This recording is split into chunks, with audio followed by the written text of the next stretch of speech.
ধূমকেতু মুক্তি পেল না যখন, তখন প্রায় রাতের ঘুম উড়িয়ে গিয়েছিল দেবের। হিমালয়ের পাহাড়ে -6 ডিগ্রিতে শুধুমাত্র একটা স্যান্ডো গেঞ্জি পরে শ্যুট তখন ফাইলবন্দি। প্রযোজকের কিছু ভুল সিদ্ধান্ত আর অক্ষমতা চরম অন্ধকারে ঠেলে দিয়েছিল ধূমকেতুকে। অনুপমের দুকলি গান গাওয়া, ভাইরাল হওয়া কিংবা দেবের সেই বিখ্যাত প্রোথেস্টিক মেকআপ সব কিছুই প্রায় শেষ। একটা জাতির অপেক্ষা, আশা সবই শেষ। অন্যদিকে এসভিএফ দিনের পর দিন চালাতে চাইছে একই রিমেক ঘরানার ছবি। অন্য কিছু করতে চেয়েও হাপিত্তেশ করতে হচ্ছে দেবকে। দেব বেশ বুঝতে পারছিল মানুষের চাওয়া পাওয়া বদলে যাচ্ছে। কেলোর কীর্তি বা লাভ এক্সপ্রেস করে বেশি দিন আর চলবে না। উপায় কি? আসলে যেখানে সব কিছু ঘেটে যায় সেখান থেকেই নতুন পথ সৃষ্টি হয় জেদের হাত ধরে। আর যাই হোক, বুকের বাঁদিকে সাহসটা বরাবরই দেবের একটু বেশি। তাই নিজের গত 10 বছরের সমস্ত পুঁজি বিনিয়োগ করে তৈরি করা হলো ছোট্ট একটা সংস্থা।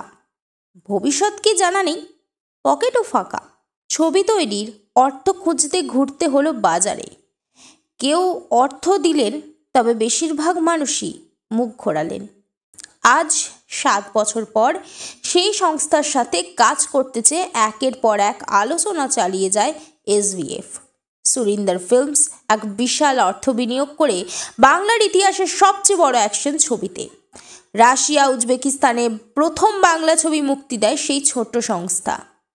আজ সংস্থার ভাড়ারে অর্থের অভাব নেই। নতুন ছবি বানাতে আর বাজারে ঘুরতে হয় না অর্থ চেয়ে। তবে সব কিছুই এত সহজে হয়নি। পেছন থেকে বাধা এসেছে অনেক। শো পেতে বাধা দেওয়া, হাউসফুল শো অবৈধভাবে সরিয়ে দেওয়া, নিশ্চিত হওয়ার পরেও নায়িকাকে বলপূর্বক কাজ করতে বাধা দেওয়া, কত কত কি। আজ সব বাধা তুচ্ছ সফলতার কাছে, জেদের কাছে, আমি পারবো এই বিশ্বাসের কাছে। লোক বলে ভগবান নাকি সব ভালো করেন। একটা ধূমকেতুর বিনিময়ে যদি একটা দেব ভেঞ্চার পাওয়া যায়, এক নতুন দেবের জন্ম দেয়, তাহলে বোধহয় এই সবটাই ভালো। অন্তত রেকর্ড তো তাই বলছে, তাই তো?